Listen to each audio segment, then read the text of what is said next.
Hi reading group, I hope you all are doing well. For our video for this week, you will notice that our topic is motivation. And I talked about this a little bit last week with differentiation and how we were going to be considering differentiating instruction and strategies to best help accommodate all of our students. And so we are going to be continuing with that theme of really framing text in a way that are most accessible and then also of interest to our students. So having taught high school English, that was something that was particularly challenging for me because I felt like I did do quite a bit of differentiation. And most of my students could read within the Lexile level, and so they were very capable of being able to read the text, and yet I had a large majority of my students who just would not read the text. I would assign the text, try to make them interested and engage them in it, and it would be a short amount of text that they could easily read, and then they would come back the next class period and had not read what was assigned. And I think that that's something that all of you will face to some extent, which gets at students' interest in and motivation for reading. And so that's what we're going to be exploring this week and talking about together. So for motivation, you're going to see the strategies that you guys are reading. So you guys are reading from the Hinchman text, those of you who are doing the general text for everybody, music, math, it's a little bit different.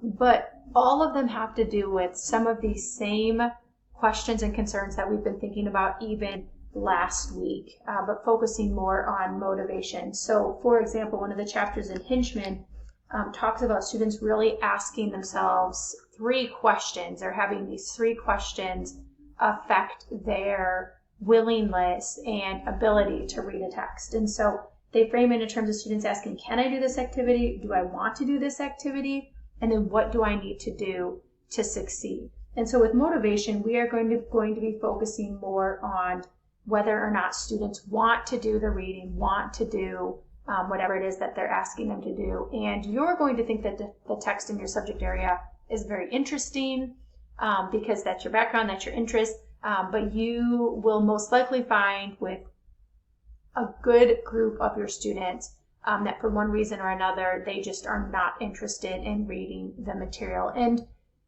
of course, students have to just read material for reading material's sake, and you all probably did that as good students.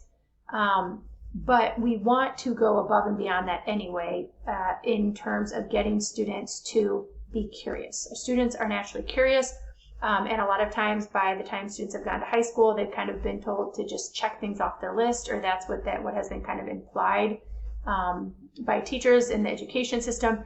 And so beyond just wanting them to read to check something off their list because they're willing to read it, we want to think more broadly and widely about creating in our kids a sense of inquiry and a sense of curiosity. So a lot of the text and topics that you're going to have students read are interesting and fascinating and important. That's why they're in the curriculum. But students don't always see those connections. Students don't understand why, the Great Depression is still important for us to keep in mind today in 2020, and what similarities there may be, and how there were people much like them dealing with some of the same kinds of questions and concerns that we even have today. And so then the teacher's role is to connect those dots, to answer that question of why would you actually want to read the text, so that our kids aren't just willing to read text, but that the kids are interested and motivated and engaged and maybe even want to explore further from what they're going to be reading in the text. And so the 2 chapters that you're going to be reading for this week will help build strategies for motivation. You'll also learn additional strategies, and some of the strategies you've already been exposed to when it comes to just differentiation and student ability and reading. But then we are going to be practicing and thinking more about the role of inquiry, because we know inquiry can be really important. You can just assign a text and kids might not want to read it, but if you frame that through an inquiry approach, and then maybe even give some students choice and some of those other strategies that we've been looking at, then you are much more likely to have students who are engaged and interested. And so to learn more about that beyond even what you're going to be reading in the course text, I do have links to some videos from Edutopia, which is an excellent education resource if you're not familiar with it. You can search all kinds of videos and helpful resources here, so you can even use that beyond the class. But the other thing that I like about it is that these are actual examples from classroom. So we're not just talking about inquiry kind of in theory or in general, but we are looking at specifically what some schools have done around this topic of inquiry to think about what would be best and appropriate for you all. So take a look at those videos. Those are great examples for what inquiry can look like. Of course, then we'll have our weekly discussion, which will be on Wednesday, or if you're doing the discussion forum, Thursday and Sunday. And then you guys are going to have a chance to practice with this idea of inquiry. So with inquiry, we always start with a standard. So you guys are going to be, you can choose one of the standards that I have posted for you, or you're welcome to go and find a standard, an appropriate standard for your content areas. That's fine. You're not limited to just the ones that I've posted. But then you are going to be thinking from a standard how you, what kind of activities you might be doing, what are some of the texts that you may be having students read, and what are some of the learning activities that they're going to be doing to make sure that they are meeting this specific standard. So you have a lot of freedom with kind of how you want to frame that, what kinds of activities, what kinds of text, but what you're going to do to help kids to meet this standard. So just as a quick example, let's say I'm physical education, so one of the standards is to discuss and understand the importance of fitness as it relates to academic performance.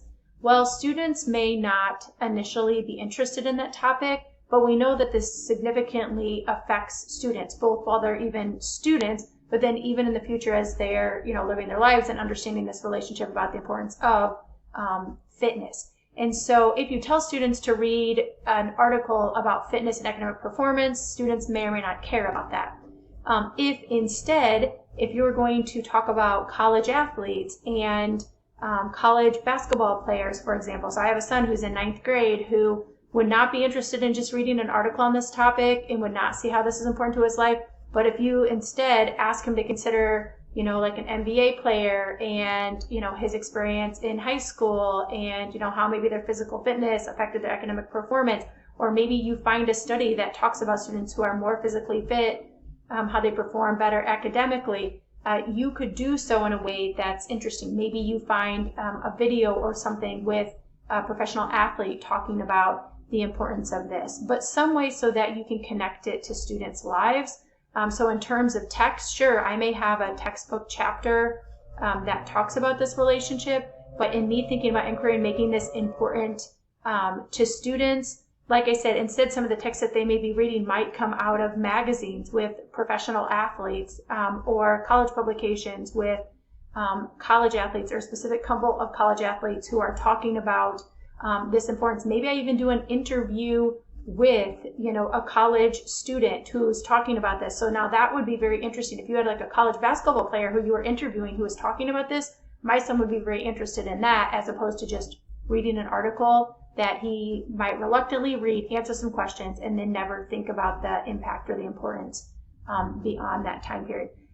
Then in terms of an assessment, I could even assign students to go out and, research about other athletes or maybe Olympians. That would be another great way to do it. So maybe they're going to, look into some Olympians and see about their, history with academic performance and how the two have been related.